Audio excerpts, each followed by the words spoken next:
গীতার কোন শ্লোকটি 3 বার বললে কেটে যাবে সব বিপদ? যখনই কোনো বিপদে পড়বেন কি বলে শ্রীকৃষ্ণকে স্মরণ করলে তিনি তৎক্ষণাৎ আপনার সাহায্য করবেন? এই প্রশ্নের উত্তরই আজ আপনারা পাবেন এই ভিডিওতে। নমস্কার বন্ধুরা, ঈশ্বর ভক্তি চ্যানেলে আপনাদের সকলকে স্বাগত জানাই। বন্ধুরা, আমাদের জীবনে তো অনেক সময় এমন অনেক পরিস্থিতি আসে যা থেকে 100 মাইল দূরে থাকতে চাই কিন্তু পেরে উঠি না। এমন পরিস্থিতি হলে কিভাবে তার সম্মুখীন হবেন? আসুন আজকে আপনাদেরকে এমন একটি ঘটনা শোনাবো যা শুনে আপনারা এই সকল প্রশ্নের উত্তর পেয়ে যাবেন এবং গীতার কোন শ্লোকটি বিপদে পড়লে পাঠ করবেন সেটিও এই ভিডিওতে জানতে পারবেন। তাই ভিডিওটি শুরু করার আগে আপনারা যারা এই চ্যানেলে নতুন তারা অবশ্যই চ্যানেলটি সাবস্ক্রাইব করুন এবং বেল বাটনে প্রেস করুন এই রকম আরও অনেক নতুন ভিডিওর নোটিফিকেশন পেতে। এবং ভিডিওটি দেখে যদি ভালো লাগে তাহলে অবশ্যই একটি লাইক করবেন এবং সবাইকে শেয়ার করবেন যাতে তারাও ভিডিওটি দেখে উপকৃত হয়। এবং কমেন্টে অবশ্যই জয় শ্রীকৃষ্ণ লিখতে ভুলবেন না। এবার চলুন জেনে নেওয়া যাক সেই ঘটনাটি কি এবং কি সেই বিশেষ শ্লোকটি। রিনা তার ছোটবেলা থেকেই একটু একটু করে টুকরো হয়ে যেতে দেখেছে। ছোটবেলায় অশান্তির কারণে বাবা মাকে আলাদা হয়ে যেতে দেখেছে সে। সেই আঘাত তাকে প্রায় একটু একটু করে শেষ করে দিয়েছিল, কিন্তু তারপরেও এর চেয়ে আরো বড় আঘাত তার জন্য অপেক্ষা করছিল। স্কুল জীবনে যে সকল বন্ধু হয়েছিল তারা সবাই নিজেদের প্রয়োজন অনুসারে তাকে ব্যবহার করেছে। আসলে বন্ধুত্ব ছিল না সেটা। অনেক পরেই রিনা সেটা উপলব্ধি করেছিল। কলেজে পড়ার সময় যাদেরকে সে নিজের বন্ধু ভেবেছিল তারাই তাকে মানসিকভাবে ভেঙে চুরে দিল। তার আত্মবিশ্বাস, আত্মমর্যাদা বোধটাকে ভেঙে চূর্ণ করে তাকে একেবারে একাকিত্বের মহাসমুদ্রে ফেলে দিয়েছিল।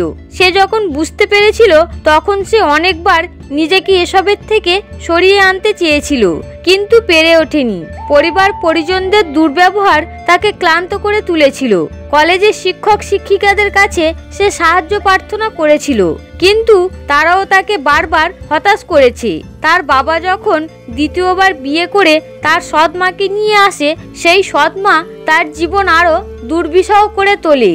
একসময় এমনও গেছে যখন তার সৎমা তাকে ঘরে প্রায় বন্দি করে রেখেছিল, খেতে পর্যন্ত দিত না। এমনকি রিনার বাবা এইসব বিষয়ে বেশি লক্ষ্যও করতেন না। তার মা বাবার এমন ব্যবহারে সে মানসিকভাবে আরও দুর্বল হয়ে পড়ে।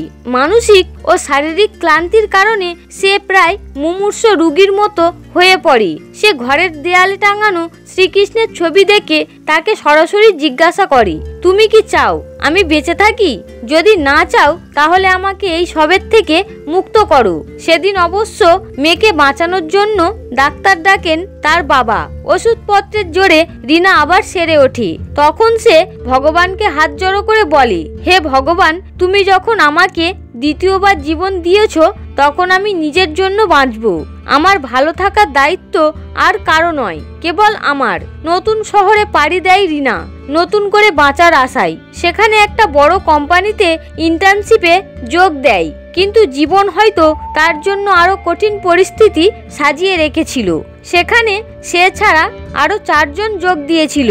কন্ট্রাক্টে বলা ছিল 6 মাসের ইন্টার্নশিপের শেষে যে কোনো 3 জনকে কোম্পানিতে পার্মানেন্ট চাকরি দেওয়া হবে। অবশ্যই তাদের কাজ কেমন তার উপরে ভিত্তি করে। রিনার পাশাপাশি আরও একটি মেয়ে ছিল যার নাম পূজা। সে সেই চাকরি হারানোর ভয় পেয়েছিল, কারণ তার জানা ছিল রিনা যেমন পরিশ্রমী মেয়ে, এই চাকরিটা তারই পাওয়া উচিত। তাই সে একটা নোংরা বুদ্ধি আঁটল। সে তার সহকর্মীদের কাছে রিনার নামে একটি মিথ্যা গুজব রটিয়ে দিল। সে সকলকে বলেছিল রিনা একটি দুশ্চরিত্রা মেয়ে, তাই তার সাথে কাজ করতে হলে সকল পুরুষ সহকর্মীকে সাবধানতা অবলম্বন করে চলতে হবে, না হলে ভবিষ্যতে বিপদ হতে পারে। অবশ্যই রিনা পরে সেই সব বিষয়ে জানতে পারি। সে এই ঘটনার পরে আরও ভেঙে পড়ে। কোনো উপায় দেখতে পায় না যে কিভাবে এই সব থেকে বের করবে সে নিজেকে। দিনে দিনে পূজার মিথ্যা আরও বাড়তে থাকে। রিনা লক্ষ্য করে অফিসের সবাই 2 দলে ভাগ হয়ে গেছে। এক দল যারা পূজার কথা শুনে রিনার থেকে দূরত্ব বজায় রাখে, আর একদল যারা রিনার সাথে দীর্ঘদিন ধরে কাজ করার জন্য তাকে বিশ্বাস করতে শুরু করেছিল। ফলে তারা পূজার কথায় ভরসা করতে পারছিল না। অবশেষে একদিন রিনা বাড়ি ফিরে ঠাকুরের সামনে বসে অজোরে কান্নাকাটি করে বলে, তুমি আর আমার কত পরীক্ষা নেবে ঠাকুর? জীবনের সকল ধাপে কি আমাকে এমন সব পরিস্থিতিতে পড়তে হবে? কাঁদতে কাঁদতে হঠাৎ রিনার মনে পড়ে অনেক দিন আগে সে শ্রীমদ্ ভগবদ গীতার একটি শ্লোক পড়েছিল। তারপর কি মনে করে সে শ্লোকটিকে 3 বার উচ্চারণ করে তারপর বলে, হে কৃষ্ণ, আমি আজ এই মুহূর্তে তোমার হাতেই আমার জীবন সমর্পণ করলাম। ভবিষ্যতে যা কিছু ঘটবে আমার দায় নেই। আমি শুধু নিজের মতো নিজে বাঁচার চেষ্টা করব। তোমার হাতে সবকিছু। তুমি চাইলে ভালো থাকবো আর তুমি চাইলে মন্দ থাকবো, কিন্তু এর চেয়ে বেশি আমি কিছু চাই না। ইন্টার্নশিপ শেষ যখন, তখন সিলেক্টেড 3 জনের নাম প্রকাশ্যে আসি। তখন দেখা যায় রিনার নাম সবার প্রথমে আছে। তাদের কোম্পানির কর্তৃপক্ষ রিনার পরিশ্রম দেখে তাকে সবার প্রথমে রেখেছে।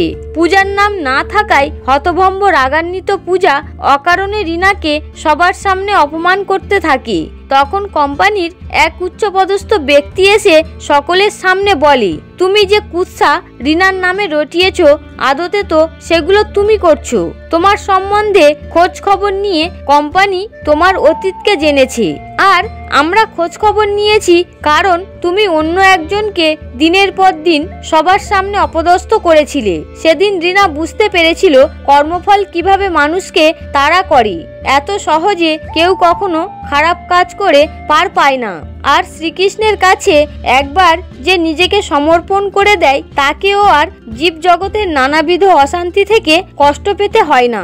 বন্ধুরা, গীতায় ভগবান শ্রীকৃষ্ণের বলা সেই শ্লোকটি হলো, তমেব শরণং গচ্ছ সর্বভাবেন ভারত তৎপ্রসাদাৎ পরাং শান্তিং স্থানং পাপস্যসি শাশ্বতম। এই শ্লোকের অর্থ ভগবান বলেছেন, তুমি সর্বপ্রকারে আমার শরণে এসো, এতে তুমি শান্তির সাথে এই শাশ্বত পরমাত্মাকেই লাভ করবে। এক সময় ঠিক তেমনটাই হয়েছিল মীরাবাইয়ের সাথে। পৃথিবীতে খুঁজলে আরো এমন অনেক মানুষ পাওয়া যাবে যারা ভগবানের কাছে নিজেকে পুরোপুরি সমর্পণ করে পরমাত্মাকে পেয়েছেন। তাই তো গীতায় শ্রীকৃষ্ণ সকলের উদ্দেশ্যে বলেছেন, অনন্যচিত্ত হও। বন্ধুরা, ভিডিওটি দেখে যদি আপনারা উপকৃত হন তাহলে একটি লাইক করবেন এবং কমেন্টে অবশ্যই জয় শ্রীকৃষ্ণ লিখতে ভুলবেন না। দেখা হবে পরবর্তী ভিডিওতে। ততক্ষণ আপনারা ভালো থাকবেন, সুস্থ থাকবেন। হরে কৃষ্ণ।